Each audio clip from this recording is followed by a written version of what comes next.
everybody, is we are learning a skill, or the ICANN that we're wanting to be accomplished, is being able to write what are known as electron configurations. So keep in mind, that's a big picture by the end of today. So if you get confused in little details, but by the end of class, if you can do this, then you're fine, because that's all you're going to be asked on the test. Okay? Now, what an electron configuration is, well, first off, electron configurations do a really good job of, if you don't know what it's talking about, it looks very confusing. This is one of those topics like in chemistry that will make you feel really smart once you get it, because you'll be doing it and your friends will be like, oh my gosh, what does that even mean? Because it looks really hard. Okay? To start us off today, I'm going to write some configurations up on the board.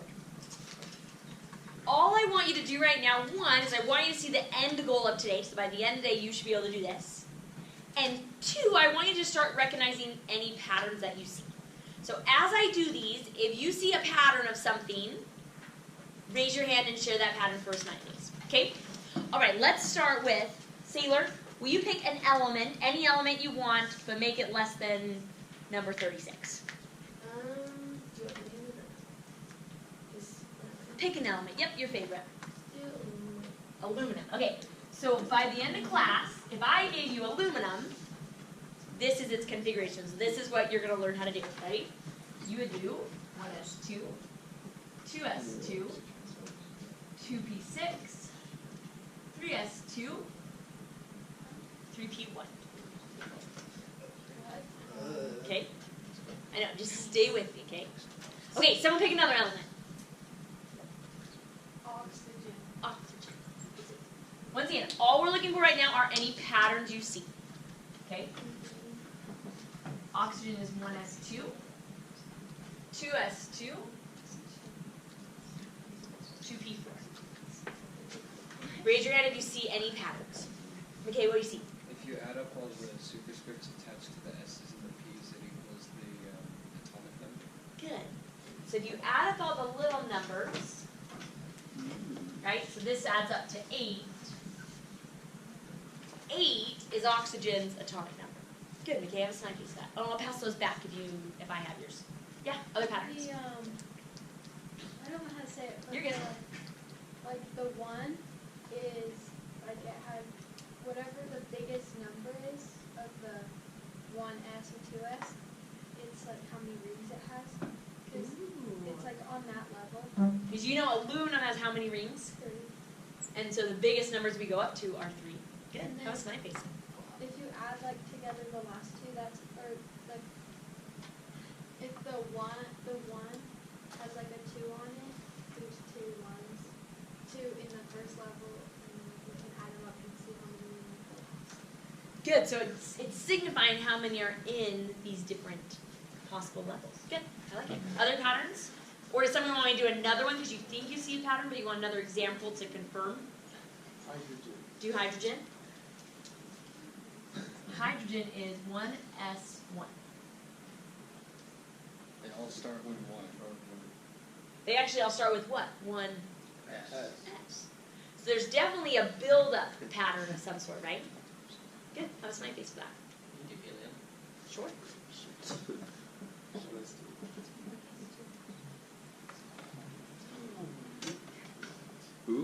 Any others someone wants me to do as you're piecing? I can see the wheels turning. Once again, if you're not there yet, that's fine. This is just the big picture, and then we'll break it down. Can you do potassium? Sure. So potassium. So as I do potassium, I want everyone to do something with me. Ready? I want you to find potassium on your map. Put your finger there. Okay? That's it.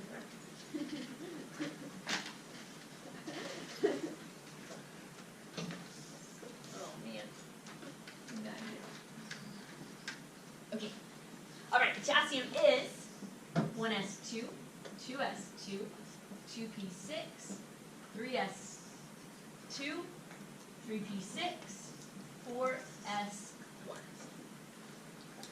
What do you notice, Nick? If I'm looking at my map, it like goes in a line like S and P the P's the green. Uh-huh. And so it would be 1S, which is the top one, then 2S, which is the two orange ones, and then 2P to the 6, so you do all the P's. I don't know if I'm making sense. No, I see where you're going. And tell me this, so when we put our finger on potassium, what orbital is potassium in? S. What S? S. The 4S. Where did we end? 4S. 4S. So the periodic table, everybody, Unit 4 is all about the patterns of the periodic table. Today we're going to learn one of them, and then there's I don't even know how many more we're going to learn in this unit. But this right here is one of the most organized documents, images that I know of. It is a map for so many things. And the more you understand the map, the more information you know by just having this. You don't need anything else on the test. You have this, and it gives you so many answers. Okay? Now, once again, if you're not seeing the whole picture, that's fine. Once again, keep in mind, this is the end goal of today, is that on your homework, I'll give you an element, and you'll give me this. Okay? All right. Flip your notes to the very front page. So turn over all the I cans. And there's kind of a blank space at the start of the notes section. We're going to make an analogy to help us better understand this abstract concept. To an extent, everybody, what we're doing today is we're jumping a little bit into the quantum realm. So in case you are unaware, the quantum realm is a kind of real place. Now, humans have not gone there, no, like Ant-Man. But, It's real to me. who knows, one day maybe we will. Okay? So we're diving deep into the atom, past what Bohr's model shows us. If there's another thing that you take away from today's lesson is realizing how bad these models are in showing us what atoms are. They're a starting point, but in terms of what these electrons do, they're nothing. Okay? So to help us kind of grasp the quantum realm, because it's a hard thing to grasp, I've made an analogy that we're going to pretend that atoms are like a hotel. Okay? Electrons come and check into the hotel. Now, all atom hotels are built the same way. The difference is how many electrons are in it. Okay? So hydrogen is built the same way as francium. The difference is francium has a lot more occupants in its hotel than hydrogen does. Hydrogen has lots of empty rooms. Okay? So in that empty space right there, I'd like you to draw a picture of our hotel analogy. And this is the only thing you're drawing in that space. You don't need to I don't know, make it too small. But okay, so on the first floor of every atom hotel only exists one single room. So there's my little room. Okay, so this is the first floor. This is a room. Now you got to keep in mind that an atom is built as a sphere, right? So it's built kind of outward as we go, right? We're going to build up just to have a comparison. Okay, on the second floor of our hotel, there are 2 rooms. Now, each type of room has a specific classification. This sized room is called an S room. The other type of room on the second floor is known as a P room. The P room is 3 times the size of the S room. So that's an S room, so a P room is about this big.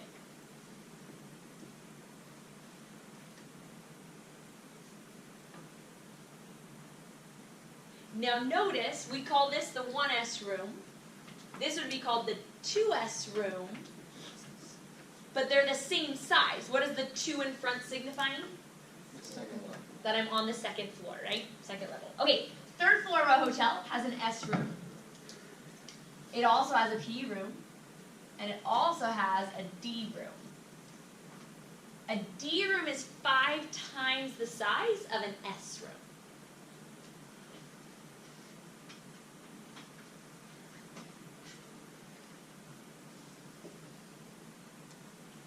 Okay?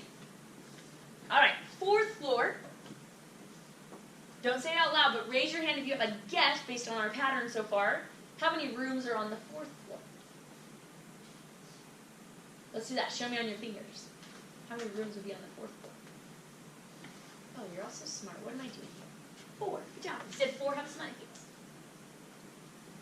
So there's an S room. There's a P room. There's a D room. And what would you guess is the last type of room? An F room. Now an F room is 7 times the size of an S room.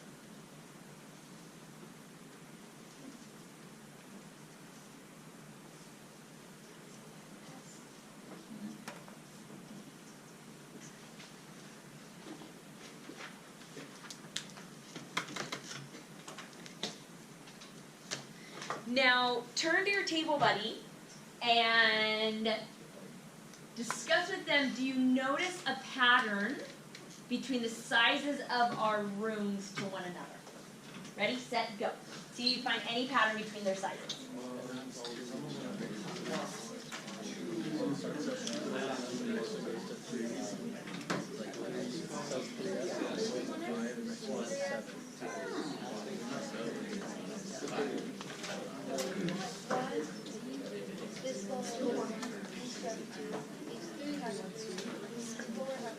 And then it'll go 5, 6, 7.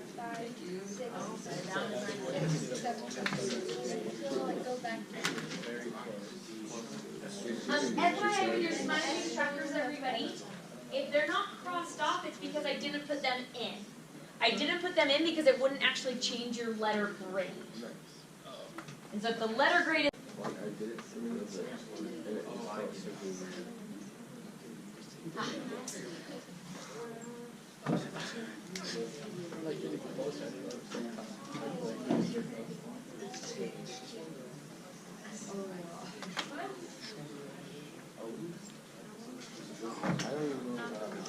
Okay, so going through some definitions here. So once again, a quantum number is specifying the 4 things that identify an address for an electron. Just like your address for your house designates the state, the city, the street, the house. Right? Quantum numbers are doing the same thing. They get more and more specific as we go. Okay? The first quantum number is known as the principal quantum number. The principal quantum number is signified by the letter N, and this is our energy level quantum number. So this tells us what level we're on. Okay? With our energy levels, it's important to recognize that it does vary in size because of how atoms are spherical. So a 1s is a lot smaller than a 3s, but they still can only hold 2 electrons. The 3s just is bigger because it's like layers of an onion, right, from the nucleus out. Okay? First quantum number. Okay? Second quantum number is known as the azimuthal, is its name, and it is designating the sublevel. This is our S, P, D, or F. Now what's cool about these orbitals or these sublevels is they have different shapes. So S orbitals are all spherical. So keep in mind, these are the electron clouds and how they orbit around, right? Because the electrons aren't stuck and they're not on a ring.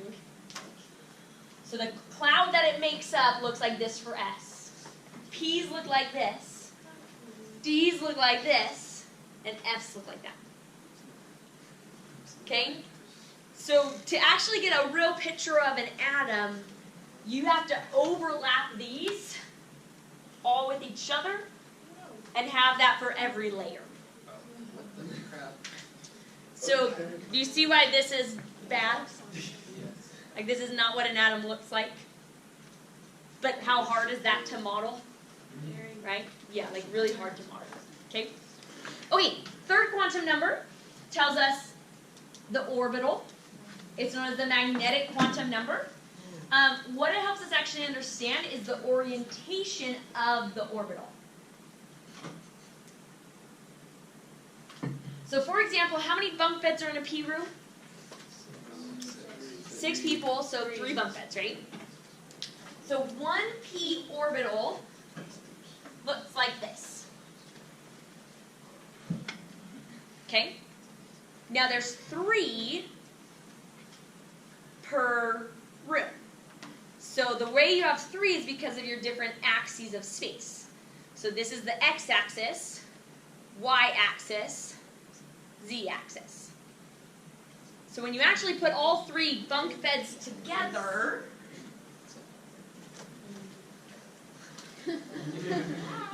this is what it looks like. So the 6 electrons make up a cloud that looks like this.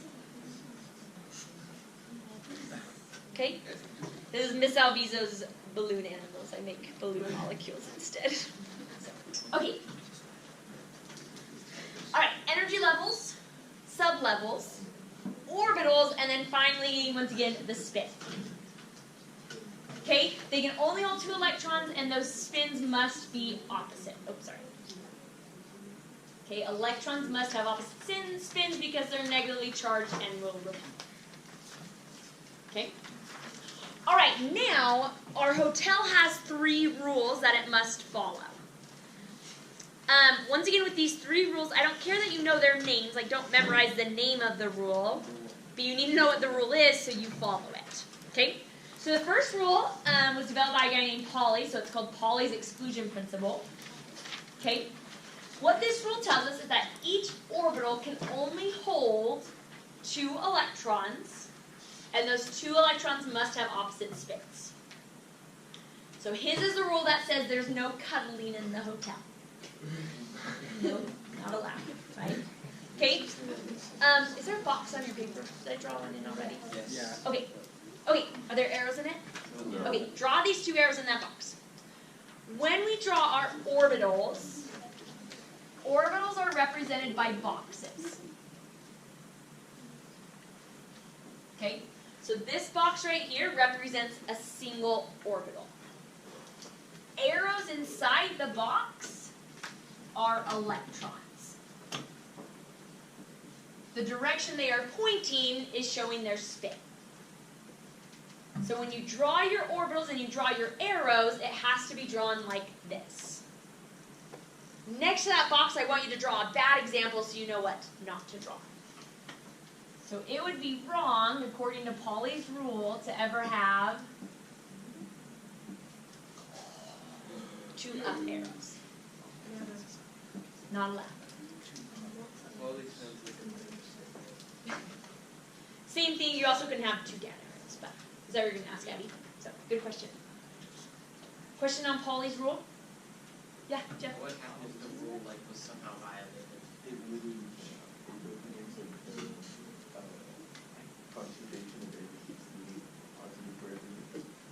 Yep, it's just because since they're negatively charged, they're always going to spin in opposite directions. It just would never happen. So if you wrote this, it would mean you were wrong. The atom actually just wouldn't ever do it. So, good question, though.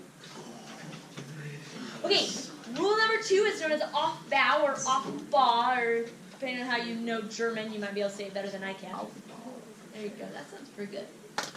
Okay, what his principle tells us is his is the pattern of how you put electrons in the hotel. So when electrons come to check in, there's a very specific pattern that it follows. And that's where your map is going to come into play here. Okay?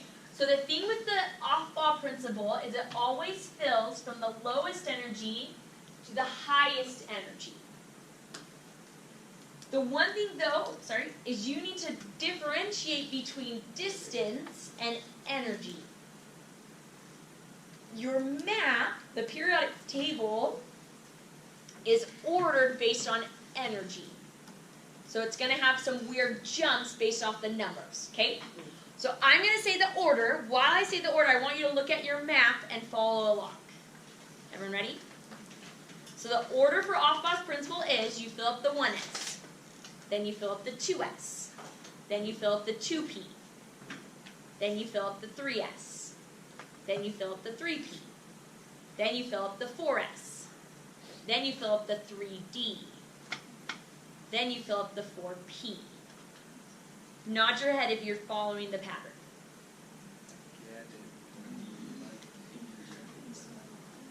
So someone want to clarify or question, Belle? It's just like a book.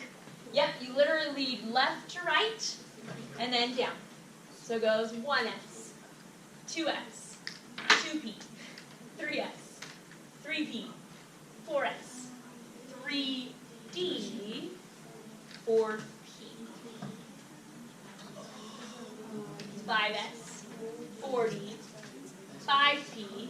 Now we get to a weird spot, we need to draw something on our maps now. But someone had a question. Sam, did you have a question? Or is he done yet? So, on, like, when you write it out, Yeah. would you go and you had, like, a 4, but then you also had 3D? Would you group 3D with the 3s, or would you group 3D after 4P? Oh, great question. So when we write it out, you actually do either. I like to, just because it follows the pattern, I just do it in the order of the map. But you actually will see it at other times in books or things where they'll group all the 3s together, all the 4s together, even though they're not filled in that way. And then why is that how the energy levels that it, like, skips that, it goes 4 and then 3? Yeah, weird, huh? So this bothered me for a really long time when I first learned this, and I couldn't get a good answer until like my junior year in college. So I'll do my best to explain because it's kind of abstract. But the biggest idea is this, is it's filled based on energy, not distance. So even though the 4s is farther away than the 3d, it takes less energy to fill it than it does the 3d. And a lot of it goes down to the size.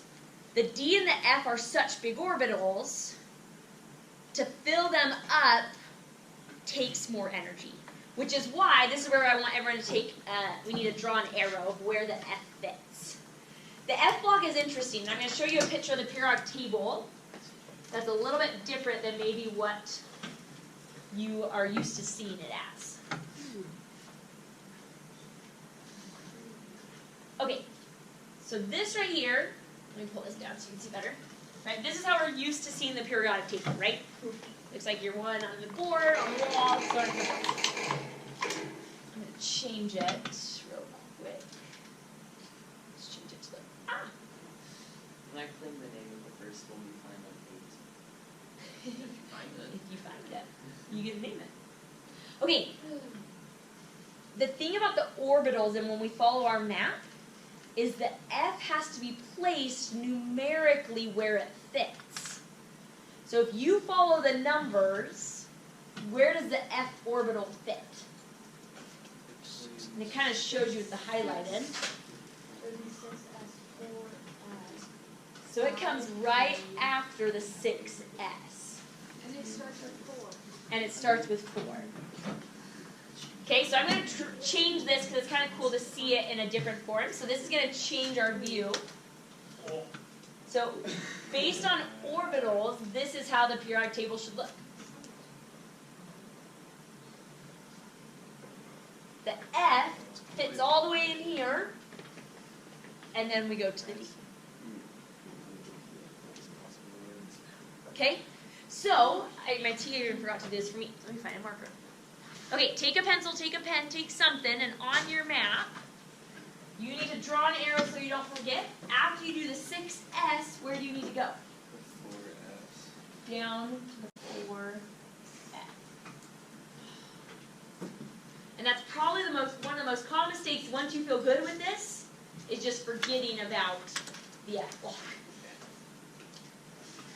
After you go through the F entirely, where do you have to go back up to?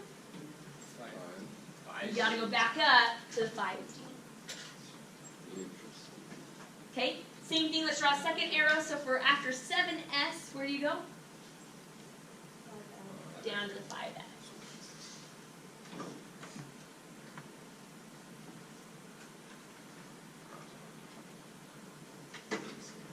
Questions on how to read and use your maps? Okay, awesome. All right, we got one more rule. So we have Pauli's rule, which is they must have opposite spins. Aufbau's rule, which is how you fill up your hotel. And then our third rule deals with this concept.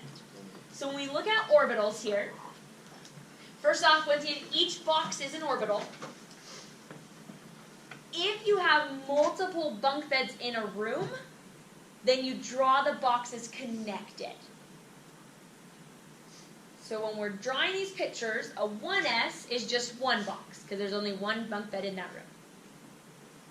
A 2s is still just one box, and you don't connect them because they're different energies, different levels. But how many bunk beds are in the 2p? 3. So then you have to draw 3 boxes all connected. I don't know why there's weird double lines there. That shouldn't really be a thing. Like I would just normally draw it like this.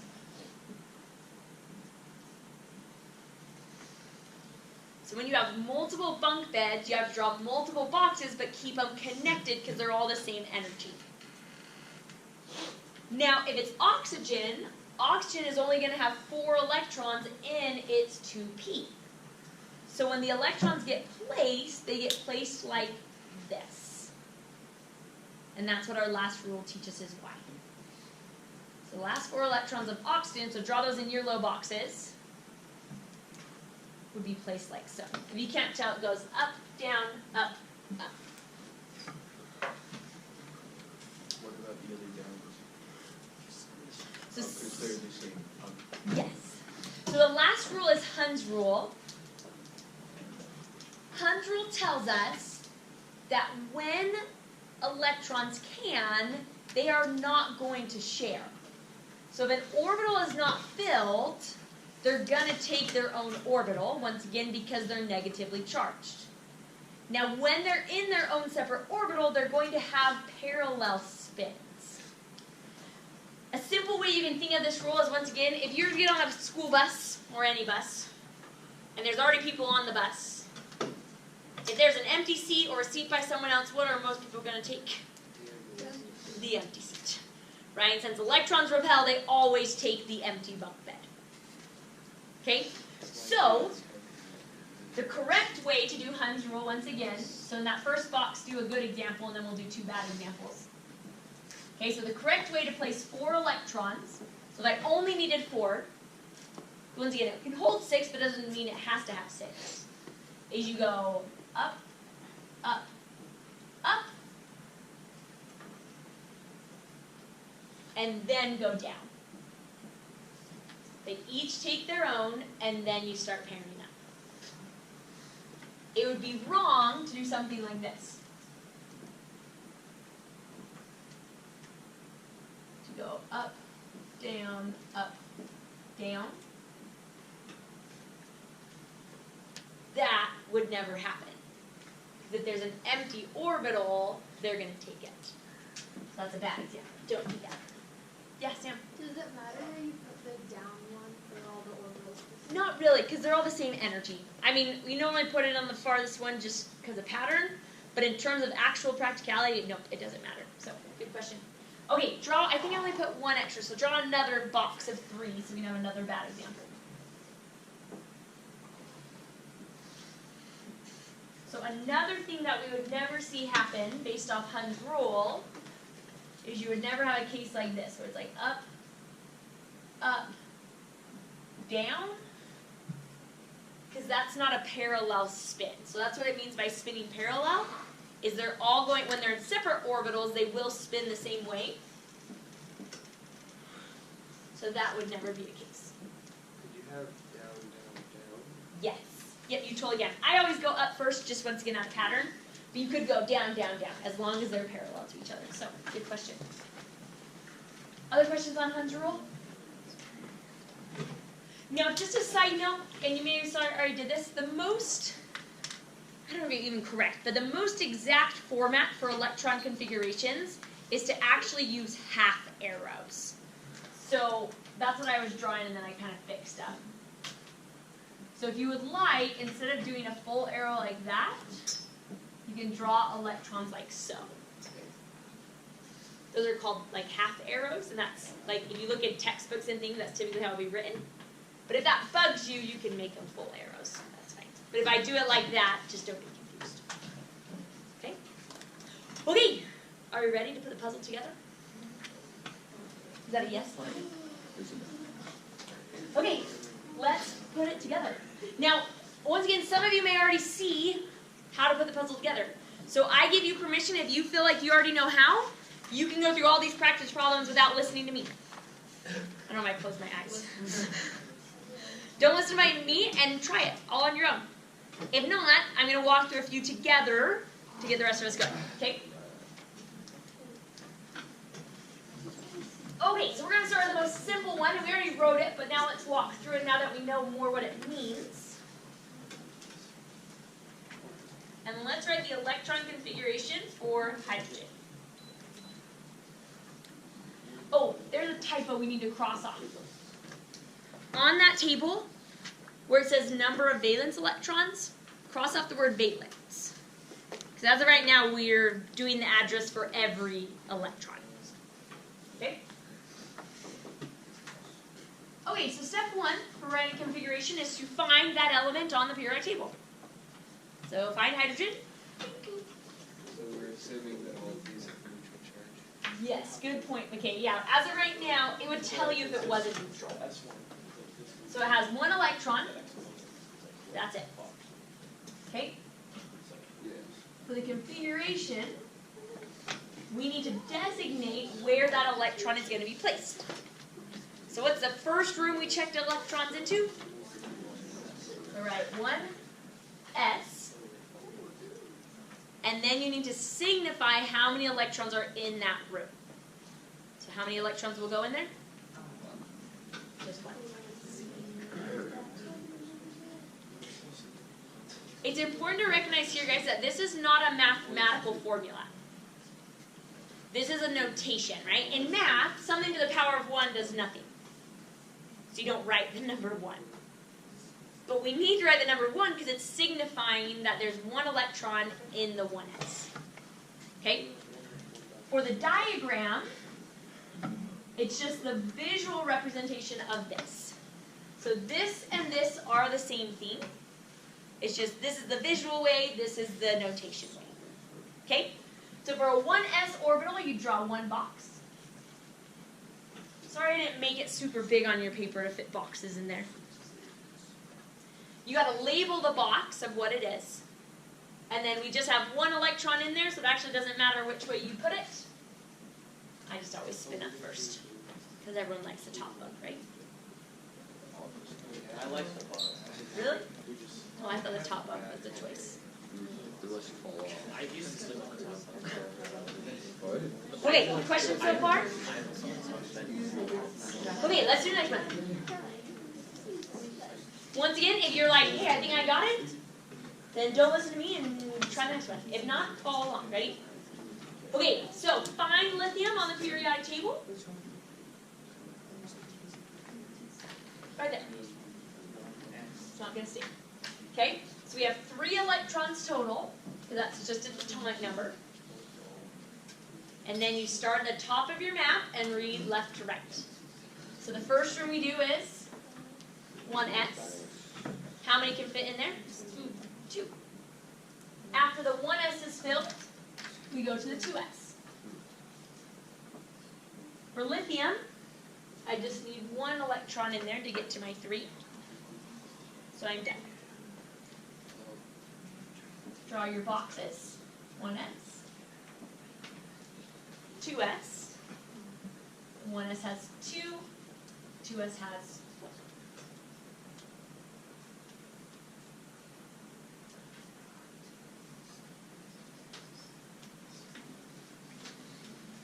Any questions?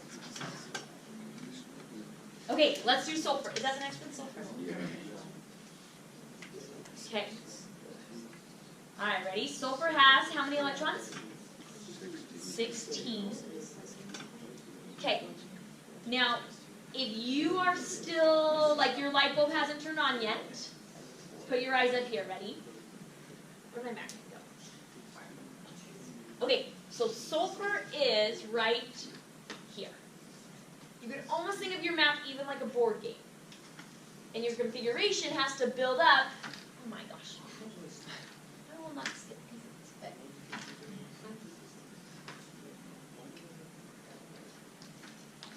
Sticky mouth.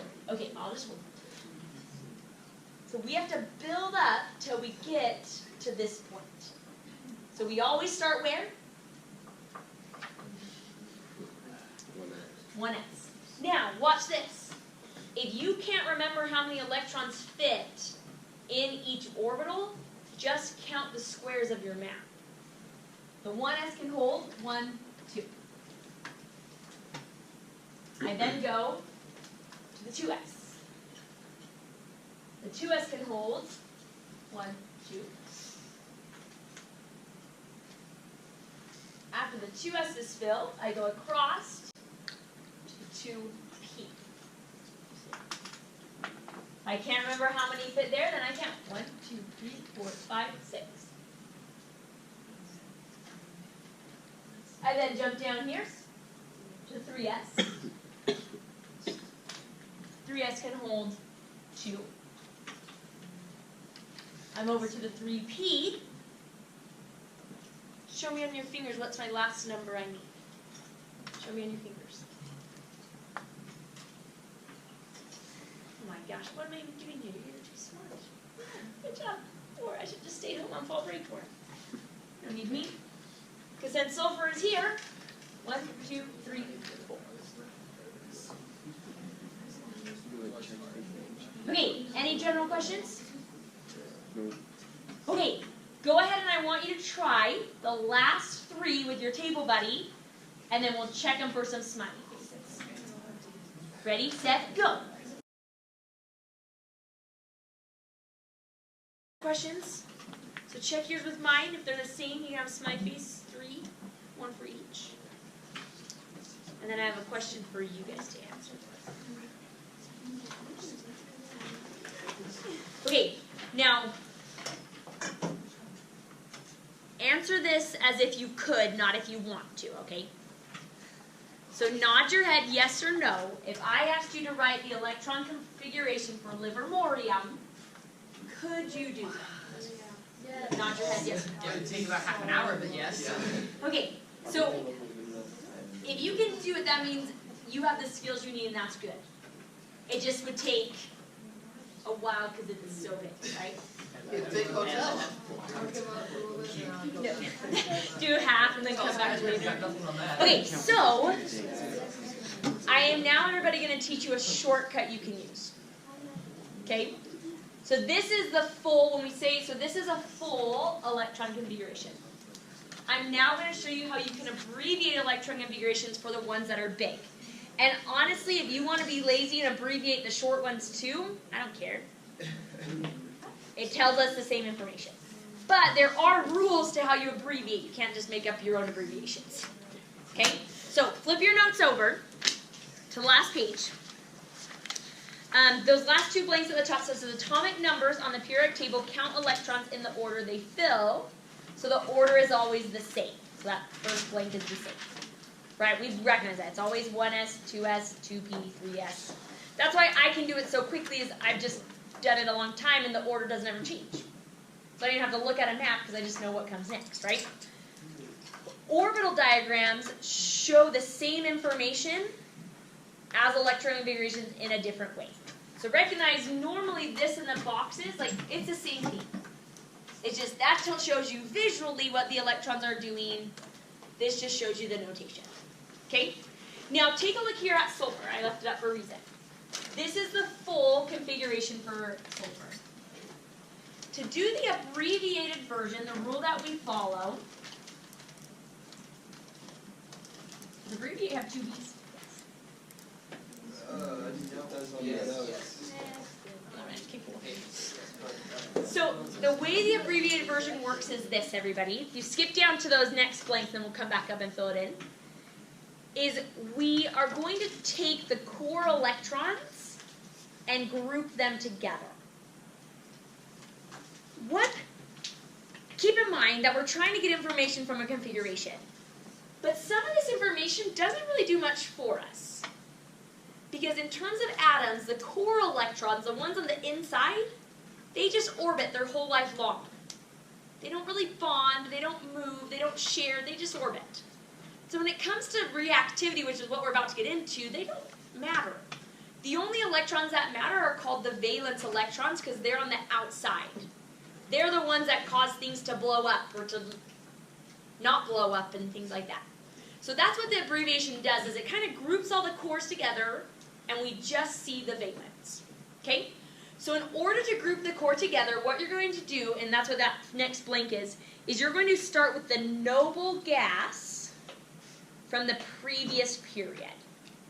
The noble gases, if you want to label this on your map, are helium's family. So if you start at helium and go down the column, technically to here, those are the noble gases. The noble gases we'll learn more about a lot, but they are the atoms that don't tend to react much at all because they already have a full, complete shell. And when atoms have a full, complete shell, they don't react with these. Okay? So to take a shortcut, find sulfur, so number 16. We want the noble gas that is lower in number but the closest to it. So neon. Okay? So neon. So now Belle, in terms of our orbitals, where is neon located? On the 2p6, right? So what this does, you put any in brackets, your noble gas in brackets. This takes care of all of that. So I don't have to write any of that.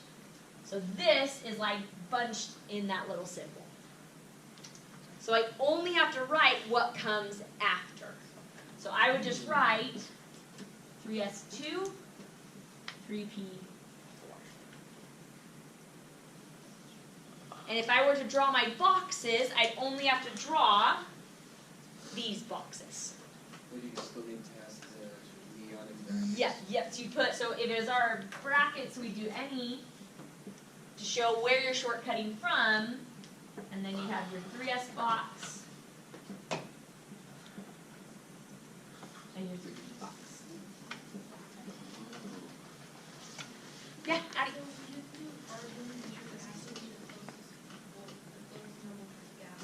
But lower in number. Yep, because argon has actually more electrons than sulfur does. So, no, good observation though. Other questions on the shortcut? We'll do another example here. I think the next one's at germanium. Okay, so let's do germanium as a shortcut form.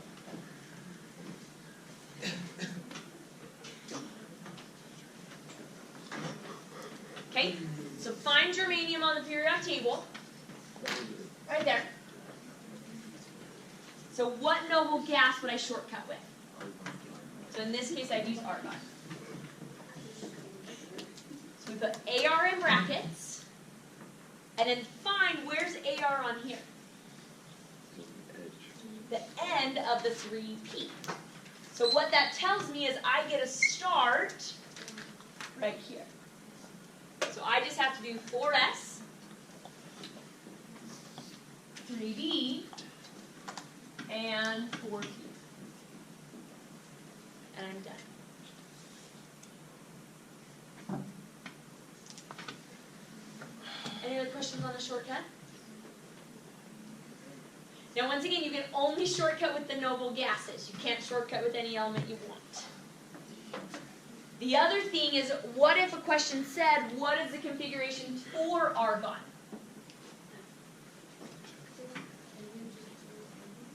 No, I know that's what everyone wants to do. You can't just put argon in brackets and be like, sweet, I'm done. But you can do the one above. Yep, so you would shortcut with neon.